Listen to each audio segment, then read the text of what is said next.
Mumbai Pune express वेवरील बहुचर्चित आणि वाहतुकीच्या दृष्टीने अत्यंत महत्त्वाचा ठरणारा 13.3 किलोमीटर लांबीचा मिसिंग लिंक प्रकल्प आता उद्घाटनाच्या अंतिम टप्प्यात पोहोचला आहे.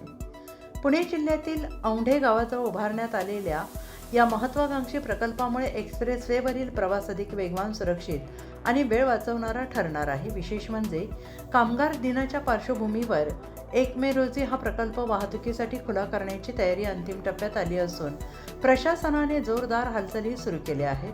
राज्याचे उपमुख्यमंत्री एकनाथ शिंदे यांनी आज दुपारी स्वतः या प्रकल्पाची पाहणी करत कामाच्या प्रगतीचा आढावा घेतला. या मिसिंग लिंकमुळे घाट विभागातील धोकादायक वळणांना मोठा पर्याय उपलब्ध होणार असून अपघातांचे प्रमाण कमी होण्यास मदत होईल, अशी अपेक्षा व्यक्त केली जाते आहे. तसेच मुंबई पुणे प्रवासाचा वेळ लक्षणीयरित्या कमी होणार असल्याने वाहन चालकांसाठी हा प्रकल्प मोठा दिलासा ठरणार आहे. व्हॉइस ऑफ महाराष्ट्र न्यूज चॅनेलसाठी ब्युरो चीफ मुन्ना मुजावर यांचा विशेष रिपोर्ट. जिथे काही अलाइनमेंट आपण चेंज करतोय आणि त्यामुळे शक्तीपीठाच्या माध्यमातून देखील शेवटी लोकांच्यासाठी आम्ही करतोय, त्यामुळे लोकांना विश्वासात घेऊन आम्ही करू.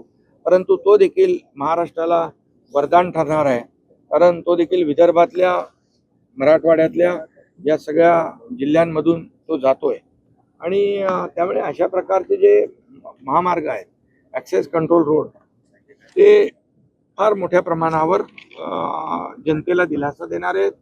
आणि हा मिसिंग लिंक 1 तारखेला मुख्यमंत्री महोदय आणि आम्ही सर्वजण हा जनतेसाठी खुला करू. आता जवळपास 99% कंप्लीट काम झालेलं आहे. हे आता छोटं मोठं काम 2-3 दिवसामध्ये कंप्लीट होऊन जाईल आणि पूर्णपणे वाहतुकीला यामध्ये सुरुवातीला आपण सुरुवातीचे 6 महिने यामध्ये आपण कार, लाईट व्हेकल आणि बसेसला प्राधान्य देतो. म्हणजे अवजड वाहनं आहेत, त्यांच्यामुळेच पुण्या मुंबईच्या ट्रॅफिक वाहतूक कोंडी त्यामुळे आता तुमचं मिसिंग लिंक मुळे सगळे छोटी वाहनं आणि बसेस ह्याच्यातून प्रवासी वाहतूक जी आहे ही पूर्णपणे मिसिंग लिंक मधून, या टनेल मधून होणार आहे. त्यामुळे नागरिकांचा बिलकुल त्रास जो आहे हा कम्प्लीट रद्द होणार आहे. त्याचा फायदा कसा राज्याला होईल? बघा, जेव्हा मुंबई पुणे रस्ता झाला ॲक्सेस कंट्रोल, त्यावेळेस आपण पाहिलं की पूर्वी घाटामध्ये 7-7, 8-8 तास प्रवासाला लागायचे. आज 2-2.5 तासामध्ये मुंबईतला माणूस पुण्यात जातो, पुण्यातला मुंबईमध्ये जातो. तिकडे पण पाहिलं आपण की service industry, IT industry, real estate, या सगळ्या ज्या काही त्याच्यामध्ये वाढ झालेली आहे, उद्योग वाढलेत आणि मुंबईला देखील रोज लोक ये जा करू लागलेले आहेत. आणि आता त्याच्यामध्ये आता जो घाट आहे, या घाटामध्ये 10 लेनचं आपण 3 लेनमध्ये जातो, नाही का? 10 लेन आहेत, त्याच्या 3 लेनमध्ये जातो. घाटामध्ये अडचण होते, तिथे वाहतूक कोंडी होते आणि अपघातही होतात. या मिसिंग लिंकमुळे हे सगळे अपघात बिलकुल शून्यावर येतील.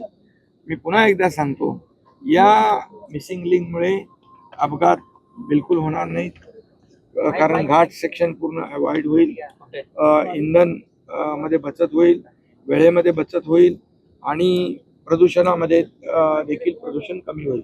एक पूर्णपणे निसर्गाचा एक आनंद या ठिकाणी लोकांना घेता येईल. त्यामुळे घाट सेक्शन पूर्णपणे अवॉइड होईल. अवजड वाहनांचे काय धोरण असणार आहे? कारण की आपल्याला माहिती आहे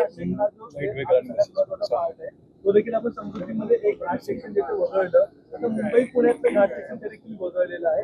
येणाऱ्या काळामध्ये असं अजून कोणत्या पद्धतीने जो कोकणासाठी महत्त्वाचा याच्यामध्ये बघा, या ॲक्सेस कंट्रोल नंतर नागपूर मुंबई समृद्धी महामार्ग, बाळासाहेब ठाकरे समृद्धी महामार्ग आपण केला, तो देखील आपण केलेला आहे.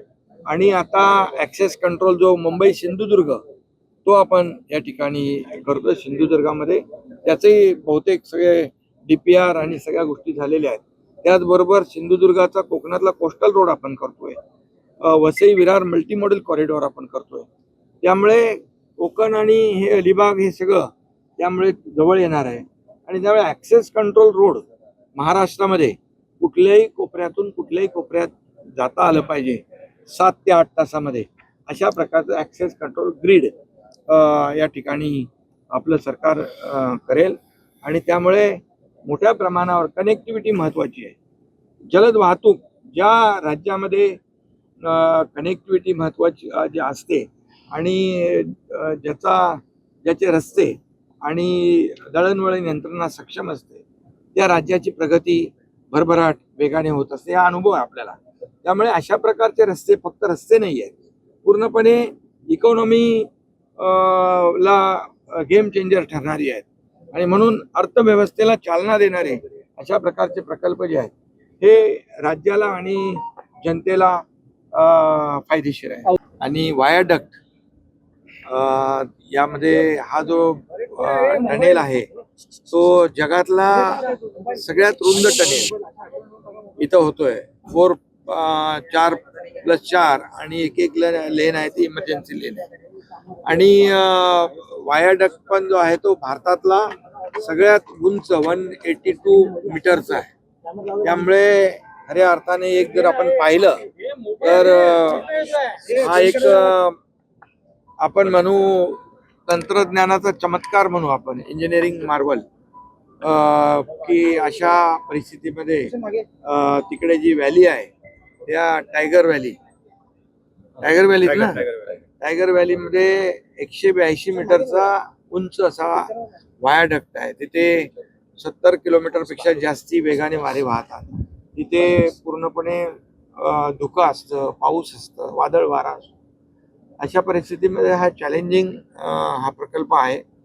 आणि मी या ठिकाणी आज सर्व काम पूर्णपणे हा कंप्लीट टनेल आणि आपला वायाडक्ट हे पाहिल्यानंतर 1-2 दिवसामध्ये सर्व फिनिशिंगचं काम होईल. आणि मुख्यमंत्री महोदयांनी 1 मेची तारीख दिलेली आहे. त्यामुळे त्या दिवशी याचं उद्घाटन आम्ही करू. पण या ठिकाणी मला सांगायला आनंद होईल की एवढं मोठं चॅलेंजिंग हा प्रकल्प असताना MSRDCने हे चॅलेंज स्वीकारून हा टनेल आणि वायाडक्ट पूर्ण केलेला आहे. खरं म्हणजे 2019ला ॲक्च्युअल याला मान्यता वगैरे मंजुऱ्या त्यावेळेस देवेंद्रजी मुख्यमंत्री होते आणि त्यावेळेस मी MSRDC माझ्याकडे होतं आणि उद्घाटनाच्या वेळेस देखील देवेंद्रजी मुख्यमंत्री आहेत आणि MSRDC विभाग माझ्याकडे आहे. त्यामुळे हा योगायोग आहे. आणि अतिशय पुणेकरांना आणि मुंबईकरांना वेळ वाचवणारा या टनेल आणि वायाडक्टमुळे आज आपण जर पाहिलं तर अर्धा ते पाऊण तास हा वेळ कमी होईल आणि घाट सेक्शन जो आहे तिथली वाहतूक कोंडी पूर्णपणे दूर होईल. इंधनाची बचत होईल, वेळेची बचत होईल, प्रदूषण कमी होईल. त्यामुळे खूप मोठ्या प्रमाणावर जसं मुंबई पुणे एक हा जो प्रकल्प त्या काळामध्ये हिंदुहृदय सम्राट बाळासाहेबांच्या संकल्पनेतून MSRDCचे तत्कालीन मंत्री आता केंद्रीय मंत्री नितीन गडकरी साहेबांनी त्यावेळेस केला. आणि त्यावेळेस देखील आपण पाहिलं की हा फक्त मुंबई पुणे रस्त्यामुळे जे डेली अपडाऊन लोक करू लागले, पुण्याकडे IT पार्क झाले, सर्व्हिस इंडस्ट्री आली, या ठिकाणी रिअल इस्टेट बूम झाली, मोठ्या प्रमाणावर उद्योगाला चालना मिळाली. आणि त्यामुळे हा सगळ्यात महत्त्वाचा हा Mumbai Pune access control road पहिला होता, तो भारतातला आपला पहिला ॲक्सेस कंट्रोल. नंतर आपण समृद्धी महामार्ग केला.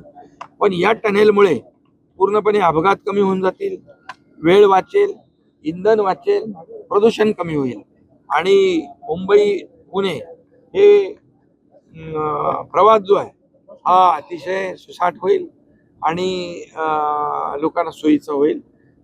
लोकांना याचा खूप फायदा देणारा हा प्रकल्प आहे. या प्रकल्पामुळे मिसिंग लिंक या प्रकल्पामुळे एकतर पुणे मुंबईचं अंतर कमी झालं, त्यासोबत प्रवास हा अधिक सुरक्षित झाला. मात्र साधारणतः 6,700 कोटी या प्रकल्पासाठी खर्च झाले. टोलच्या बाबतीत काही धोरण असणार आहे का? टोल वाढणार आहे का? या वाढवला जाणार आहे का या बाबतीत? कारण जो खालापूरला जो टोल नाका आहे या टोल मध्ये काही वाढ होणार आहे का? नाही आता टोल तर आपण तिथे टोल नाका आहे तिथे काही, आणि ह्याच्यामध्ये टोल या टनेलचा टोल वगैरे घेणार नाही बरं. आणि टोलच्या रकमेमध्ये वाढवणार. पण म्हणजे एखाद्या हा missing link आपण पाहतोय की किल्ल्याचं स्वरूप देखील किल्ला बघा, हे बघा ना आपण इथं, कारण हे 4-5 गड आहे तिथे आपल्या, तिकोना आहे, लोहगड आहे आणि विसापूर आहे, तिकोना आहे, अशा प्रकारचे गड किल्ले आहेत. ह्या गड किल्ल्याचं इथे आपण एंट्री केलेली आहे, दाखवलेली आहे, आणि पश्चिम महाराष्ट्राचं हे प्रवेशद्वार आहे. आणि त्यामुळे आणि त्या पलीकडचा जी एंट्री पॉइंट आहे तिकडे आपण कारल्याच्या लेण्या ज्या आहेत, त्यामुळे इथं लेण्यांचं देखील आपण, आणि ते पण देखील जीआरसीत केलंय आपण, त्यामुळे 100 वर्षापेक्षा जास्त टिकाऊ आहे. त्यामुळे हे जे काही केलेलं आहे हा फार एक मी पुन्हा एकदा म्हणेन की हा एक इंजिनिअरिंगमध्ये आणि टेक्नॉलॉजीमध्ये असलेला चमत्कार आहे, आणि याचा फायदा मुंबई आणि पुणेकरांना मिळेल. या मिसिंग लिंकमुळे राज्याची आर्थिक स्थिती सुद्धा